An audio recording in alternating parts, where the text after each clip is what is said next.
여러분 안녕하세요. 설화산병원 노년내과 정의원입니다. 오늘 저는 술에 대해서 이야기를 해보려고 합니다. 술이 노화에 어떤 영향을 미치는지, 그리고 제가 올해 3월 2일에 술을 끊었는데 어떻게 해서 끊었고, 또 여러분들은 어떻게 하시면 좋을지 말씀을 드리려고 합니다. 이 강의는 이런 분들은, 주변에 이런 분들이 있다거나 또는 본인이 이런 분들이시라면은 끝까지 꼭 들어주셔보면 좋을 것 같습니다. 끝까지 들으시면 이런 분들은 어떻게 해결해야 되실지 좀 많은 정보를 얻으실 수 있을 겁니다. 주변에 술 없이 무슨 낙으로 사나 이렇게 생각하시는 분들 많이 있을 거고요. 또 아무 생각 없이 직장 마치시고 퇴근하신 다음에 하루 한두 잔 정도는 저녁에 술 마시는 것도 몸에 좋다고도 들었고, 그래서 매일매일 드시는 분들도 있을 것이고요. 또 술 없이는 잠이 안 와서 자기 전에 뭐 한 잔 정도, 두 잔 정도 이렇게 드시는 분들 있을 겁니다. 또 스트레스를 많이 받아서 맥주라도 한 잔 퇴근하면 딱 시원하게 마시지 않으면 도저히 스트레스가 안 풀린다, 이런 분들도 있을 겁니다. 분들 이렇게 하시면 다 안 되고요. 그 이유는 이제 제 강의를 들으시면 알 수 있고, 또 어떻게 대처하실지 끝까지 들으시면 내용을 아실 수가 있습니다. 술에 대해서는 뭐 영화를 보시거나 드라마를 보시거나 다들 굉장히 좋은 어떤 이미지를 가지고 있는 경우가 많아요. 어떤 어려운 일이, 힘든 일을 마무리했을 때도 술 한 잔, 맥주 한 잔 시원하게 마시고 싶고, 뭔가 휴식을 할 때도 이렇게 맛있는 칵테일을 먹으면서 즐기거나, 또 좋은 사람들과 만날 때도 연말에 와인 한 잔 해야지 이렇게 생각하시는 분도 많고, 이렇게 술을 참 사람들은 이렇게 좋은 어떤 일들, 또 좋은 이미지, 또 스트레스 해소 이런 것과 연관지어서 생각하는 것도 많고, 또 이렇게 문화가 이렇게 형성이 되어 있죠. 아마 그래서 그럴지도 모르겠어요. 굉장히 많은 분들이 몸을 부서뜨릴 정도로 술을 열심히 드시고 계십니다. 우리나라 지난 10년 동안 고위험 음주율 추이를 전 국민에서 보면은 이렇게 별로 늘고 있지 않는 것처럼 보이는데, 2020년 국민건강영양조사에서는 어떤 결과를 보여줬냐면 30대, 40대 특히 남자는 한 번에 평균적으로 7잔 이상 마시는 술이죠. 그러니까 소주 한 병 이상을 한 자리에서 먹는 거를, 여성의 경우는 5잔 이상인데 주 2회 이상 먹는, 그러니까 한 자리에 한 병씩을 일주일에 2번 이상 드시는 분이 40대에는 30%나 됩니다. 엄청난 거죠. 근데 이 정도의 고위험은, 이거는 이제 서양 기준으로 치면은 거의 이제 알코올 의존이라고 볼 수가 있죠. 병적인 음주라고 확실히 우리가 볼 수가 있는데, 거의 이제 40대 남자분들은 한 3분의 1 정도는 병적 음주를 하고 계시다. 굉장히 놀라운 상황입니다. 많은 분들이 한 잔, 두 잔 정도는 괜찮다 생각하시는 경우가 많은데, 그게 이 연구 때문에 그렇게 됐어요. 이런 연구들 때문에. 왼쪽 그림은 심혈관계 질환에 의한 사망을 본 건데, 보시면 소주 2잔 정도죠. 와인으로 치면은 와인, 우리 평소에 먹는 와인 잔 하나를 조금 이렇게 넉넉하게 채웠을 때 정도, 그 정도 드시면 사망률이 줄어든다 생각을, 이제 이런 것들을 사람들이 이제 속설이 퍼지면서 술을 조금 먹는 건 오히려 몸에 좋다라고 생각하시는 경우가 있고요. 전체 사망을 봤을 때도 아예 안 먹는, 술을 아예 드시지 않는 사람들보다는 조금 드시는 분들이 조금 더 사망률이 낮은 것 같다. 근데 여기서 가파르게 사망률이 올라가죠, 사실은. 드시는 양이 일주일에 보시면 20잔, 그러니까 소주 20잔이니까 하루에 3잔 정도 매일 드시는, 또는 와인을 한 잔 반 정도 매일 드시는 분이라면 이미 사망률이 올라가기 시작하는 거예요. 그러니까 술은 조금만 양이 많아져도 곧바로 사망의 증가로 이어진다. 우선 기억을 해 주십시오. 우리가 술을 먹을 때 한 단위, 두 단위 이런 단위를 이런 걸 사용을 하는데, 한 단위는 우리나라에서는 알코올, 순 알코올 함량으로 7g, WHO에서는 10g 이렇게 하고 있는데요. 맥주 200cc짜리 작은 컵이 한 단위고, 막걸리 한 사발, 와인 한 잔에 조금만 부어야 됩니다. 100cc, 120cc 정도, 소주 한 잔, 그 다음에 위스키 샷 글라스 30ml짜리 한 잔인데, 그거를 넘어서는, 그러니까 한두 단위를 넘어서는 정도로 매일 술을 드신다. 그러면 이미 사망률이 늘어나는 거예요. 그러니까 굉장히 조금만 먹어야 되는 거고, 술은 또 문제가 연장으로 오늘 먹고 내일 먹으면은 중독 회로를 더 굉장히 빠르게 활성화시키는 특성이 있습니다. 그렇기 때문에 상한선을 굉장히 보수적으로 주고 있습니다. 남자는 하루에 4단위 최대, 여자는 2단위, 그러니까 하루에 남자는 800cc, 여자는 맥주 기준으로 400cc 정도까지 먹고 이후에도 뇌의 중독 회로가 강화되는 걸 막으려면 한 2, 3일 정도는 쉬어줘야 된다 이렇게 생각을 의학적으로는 하고 있습니다.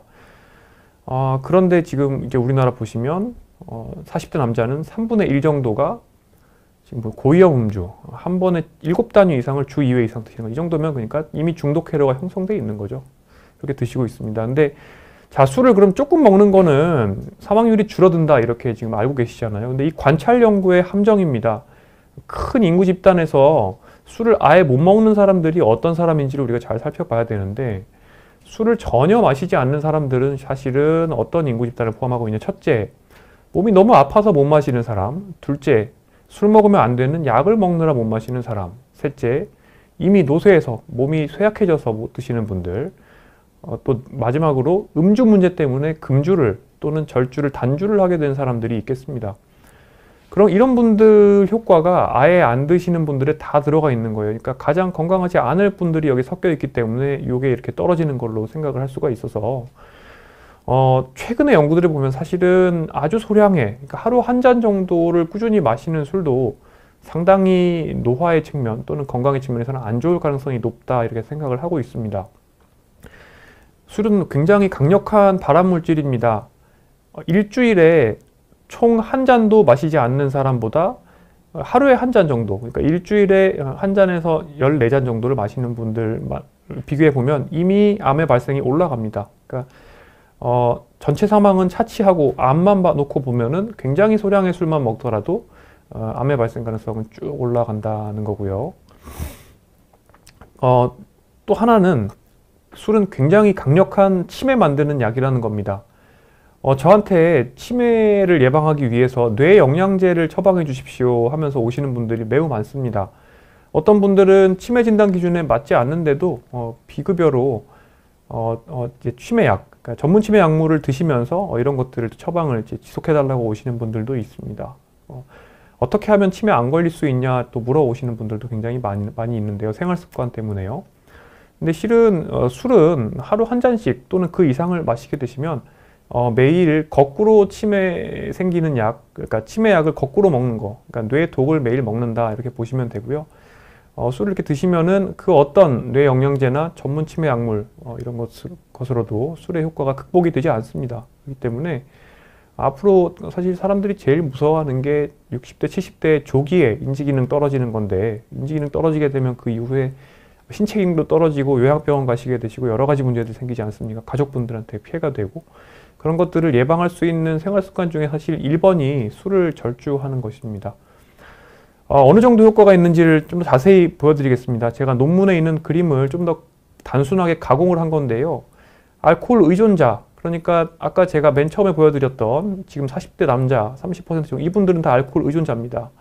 하루 3잔 이상 술을 꾸준히 드시는 분, 3단위 이상, 그러니까 맥주 기준으로는 한 700~800cc 이상 계속 드시는 분들은 다 알코올 의존자로 볼 수 있는데, 이 정도가 되면 30대면 이미 동년배 술 안 드시는 분에 비해서 2.5년 정도 뇌가 더 늙어 있고요. 이게 점점 늘어나서 60대가 되면 12년 정도가 동년배에 비해 더 늙어 있습니다. 뇌가 더 늙어 있습니다. 그러니까 이 말은 술 계속 드시면은 동년배에 비해서 치매가 12년 먼저 온다. 굉장히 엄청난 거죠.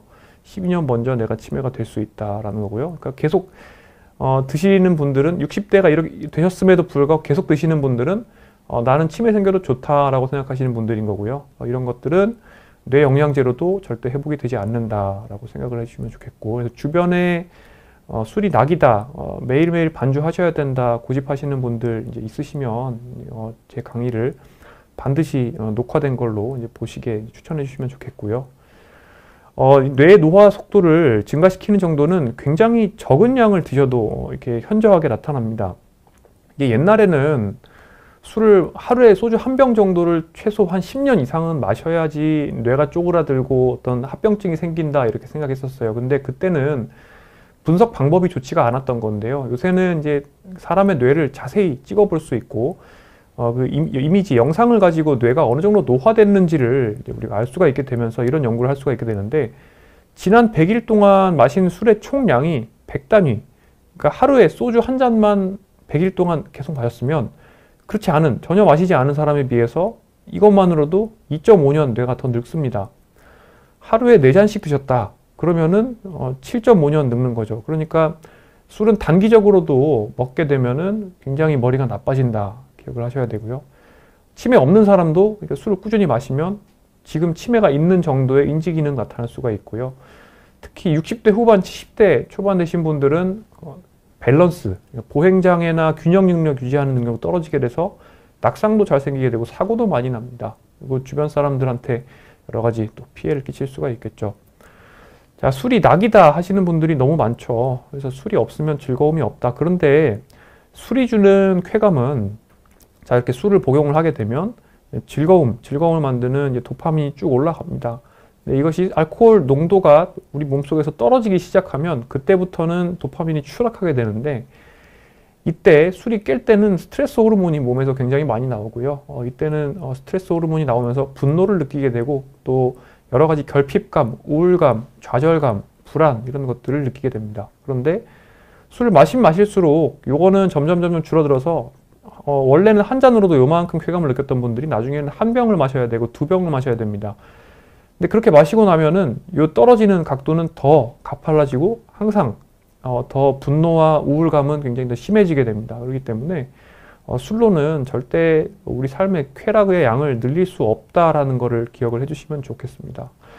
자, 술은 그럼 어떻게 뇌를 파괴하는지를 기억을 하셔야 되는데 첫 번째로 알코올 자체가 이게 유기용매라서 뇌에 있는 전선 껍질을 파괴를 합니다. 그리고 알코올이 대사가 되게 되면 아세트알데하이드라는 발암물질이 생기게 되는데 그 발암물질이 또 뇌세포 자체를 파괴를 하고 또 뇌 전선줄을 파괴를 하게 되고 염증을 일으킵니다. 이런 문제가 직접적으로 있고 간접적으로는 이런 뇌 파괴 때문에 판단력이 떨어지게 되고 생활습관이 나빠지면서 여러 가지 대사질환이 생기게 되고 스트레스가 점점 많아지고 그러니까 스트레스를 풀려고 술을 마시기 시작했는데 실제로는 술이 우리 몸이 스트레스를 감당할 수 있는 역량을 떨어뜨리게 되고요. 장기적으로는 정신건강 약화가 이루어지게 되죠. 그러니까 우울감, 불안, 그리고 인지기능 저하, 치매. 또 하나가 이제 판단력이 떨어지기 때문에 여러 가지 사회생활의 문제를 만들 수가 있고 본인도 괴로운데 주변에 있는 사람들 더 큰 고통을 겪게 되고요. 또 하나가 이제 근육이 녹습니다. 알코올 자체가 근육을 녹이게 되겠고요. 또 그 알코올은 지방이기 때문에 그것이 결국에 뱃살로 쌓이게 됩니다. 그렇기 때문에 점진적으로 사람을 파괴하게 된다. 그런데 문제는 술을 이렇게 드시는 분들은 본인이 일단은 이 술을 드시는 뇌가 돼버리기 때문에 이것이 문제가 된다라는 것을 자각을 하지 못하는 경우가 많고 그래서 한번 악순환이 생겨버리면 이걸 끊는 게 굉장히 어렵겠습니다. 제가 내재 역량이 굉장히 중요하고 우리가 요양병원이나 요양원에 가서 누워있지 않고 80대, 90대, 100세가 돼도 계속 우리 집에서 즐겁게 살아가기 위해서는 내재 역량을 잘 지켜서 높은 기능을 유지하는 게 중요하다. 여러 번 말씀드렸는데 이 내재 역량을 구성하는 크게 기둥이 4가지가 있습니다. 우선은 나의 삶의 목표와 방식, 그리고 나의 재산, 가족, 커리어, 역량을 모두 포함하는 나에게 중요한 것들이 있을 것이고요. 그 다음에 이제 내 마음 건강이 정상적이어야 일상생활을 할 수가 있습니다. 우울하지도 않아야 되고 활력도 있어야 되고요. 또 충분한 회복이 돼야 되고 또 이동성. 나이가 들어도 내가 걸어서 화장실도 못 가는 상황이 되면은 누워서 기저귀를 쳐야 되는 상황이 되는 거거든요. 그리고 건강과 질병. 그래서 질병, 만성질환이 최소한으로 적어야 되겠고 급성질환이 없는 그런 상태가 다 갖추어져야 건강 상태가 갖춰져야 되는 거죠. 몸 건강, 근육 건강, 마음 건강, 그리고 나에게 중요한 것들 모두가 다 완비가 돼야 우리가 지속 가능하게 나이가 들 수가 있는 건데 술은 이 순서대로 이 4가지를 모두 다 파괴하는 특징이 있습니다. 먼저 술을 마시게 되면 말씀드린 것처럼 뇌가 파괴됩니다. 콜티솔이 나오면서 우울 불안이 심해지고 중독 회로가 활성화되면서 정상적인 활동을 할 수가 없게 됩니다. 거기다 머리가 나빠지고 판단력이 나빠지는데 이렇게 머리가 나빠진 사람들은 어떤 것들을 좋아하게 되느냐, 쾌락적인 거 좋아하게 되고 화가 많아집니다, 사람이. 그러다 보니까 또 더 이런 쾌락, 술 이런 걸 좇게 되고 악순환이 생겨요. 더 술을 찾게 되고 더 사람은 더 말초적으로 변해가고 판단력이 떨어지게 됩니다. 주변 사람들을 괴롭히게 되고요. 이렇게 하다 보면은 점점 정상적인 운동이나 건강관리 활동을 못하게 되고 제대로 음식을 못 먹으니까 당뇨, 고혈압, 간 질환 이런 것들이 생기게 되고 근육은 빠지게 되고 배는 나오게 됩니다. 또 통풍으로 고생하시기도 하죠. 여러 가지 문제 생기고 이런 상황이 되면서 운동을 못하게 되니까 근육 건강도 떨어지게 됩니다. 이건 또 역시나 질병을 악화시키고 이런 모든 것들이 스트레스 호르몬을 더 악화시키고 또 인지 기능 떨어뜨리게 되거든요. 그래서 술 하나로 술 하나에 이렇게 빠지게 되면 그 사람은 이렇게 모든 제가 그동안 가속노화라고 부르는 것들이죠. 이런 사이클 악순환에 빠지게 되는 아주 강력한 이제 인자라는 겁니다. 그래서 술은 반드시 우리 삶에서 우리가 잘 나이 들기 위해서는 반드시 줄여 나가야 되는 그런